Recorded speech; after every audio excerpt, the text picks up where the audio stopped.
Hey, it's Belange here, and today I'm going to talk about how to say no, how I've learned to say no so that I can focus more on the things that I am trying to achieve.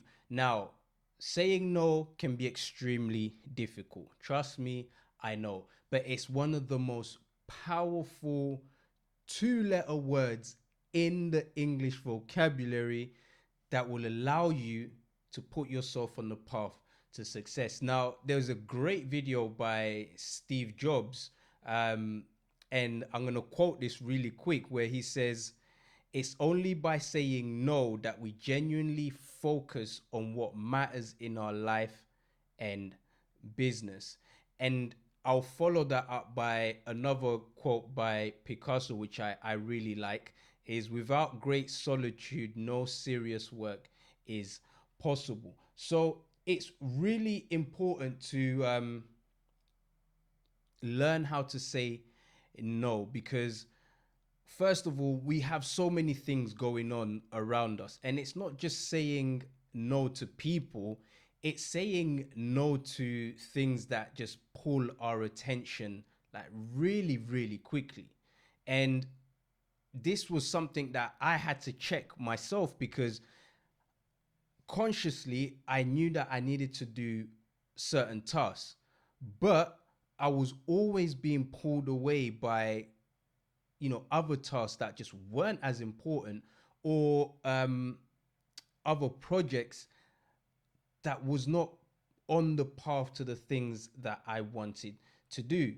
So what happens is that you become defocused, and when you become defocused, nothing is sharp anymore. Like, and I'm using kind of a photography term or film term, that when something is no longer in focus, for those who wear glasses, you'll know that when something is no longer in focus, it actually jars your brain and it takes up way more energy than it needs to.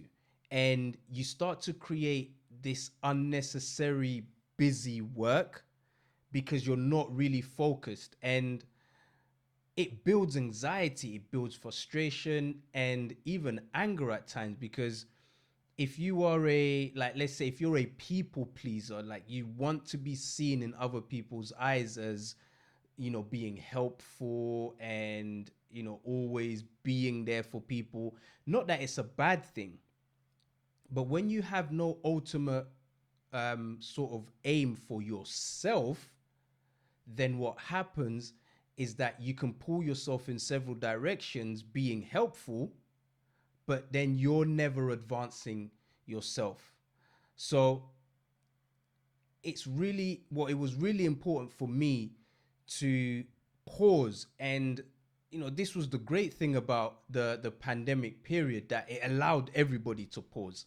So when you pause, it allowed you to like really look around and be like, okay, if I don't do X, Y, and Z, the world is still moving, people are still living with their life, it's not that important. So it allowed me to refocus, and you can remove the feelings of guilt because of that, and ultimately just reducing your life's complexity.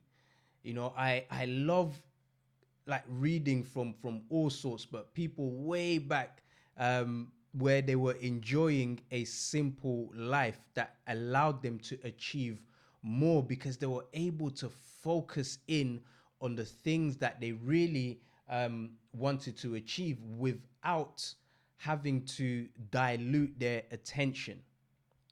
So what was important for me, and I'll put it to you as well, was that you need to be firm with your decisions. Like literally learning how to draw a line in the sand and be like, this is what I said, and that's it.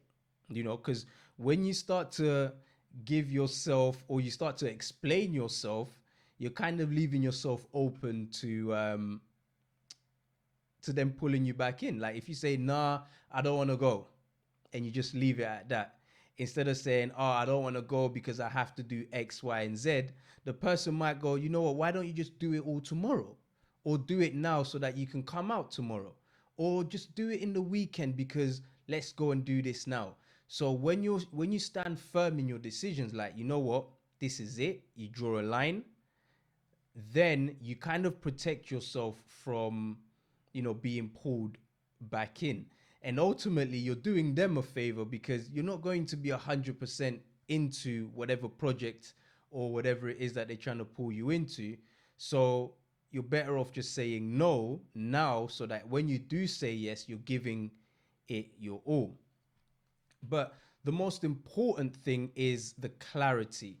That for me was what allowed me to become more focused. When you have clarity on what it is that you want, when you have alignment between your actions and what you truly want deep inside, then it allows you to have an end goal in mind. So when you have an end goal in mind, then taking two steps that way is not putting you on the right path. So you're going to say no. And this is kind of the basis of what Steve Jobs said in his, I think it was his keynote speech when he came back to Apple, was that he killed off so many projects that Apple had going on at the time. Not to say they weren't good, but they weren't projects that were adding to where the vision of Apple was going. So it's paramount that you have a vision of where you want your business to go, where you want your own life to go, so that when a million opportunities present themselves, you know the right ones to take, and you know the right ones to say, you know what, this is not going to be helpful for me right now. And ultimately, if you don't prioritize the projects that are putting you closer towards your goals, then other people will just prioritize your time. Not in a bad way, but you're just going to be giving away your time because you haven't prioritized it yourself. So in a nutshell, it's not easy. It really isn't. But if you want to put yourself on the path to success, you need to learn how to say no. And that even includes saying no to your own sort of urges. Um, Social media, TV, wasting time, all of that stuff, there's a time and a place for it. I'm not saying don't go on it. I'm saying there's a time and a place for it. And if you are a man or a woman on a mission, then the only need for you to be on these things is for research. Other than that, then you don't need to be on it. They are billion-dollar companies that have invested a lot of research on how to get you in and stay in for longer than you initially thought. And TikTok is brilliant at this. So focus, focus, focus is the name of the game. Where you put your attention is where things grow. So if you're looking at certain parts of your business and certain parts of your life that's not growing, take a look at where you're putting your attention. Take a look at what you're saying yes to when you should have said no. And ultimately, have clarity on where you want your life and your business to go. And trust me, things that are not necessary will just start staring you in the face because you know deep down that's a no-go. So hopefully that was helpful. Share it with anyone who's having trouble focusing on a particular thing. Like or comment. It will be good for the channel. So thank you very much and see you on the next one.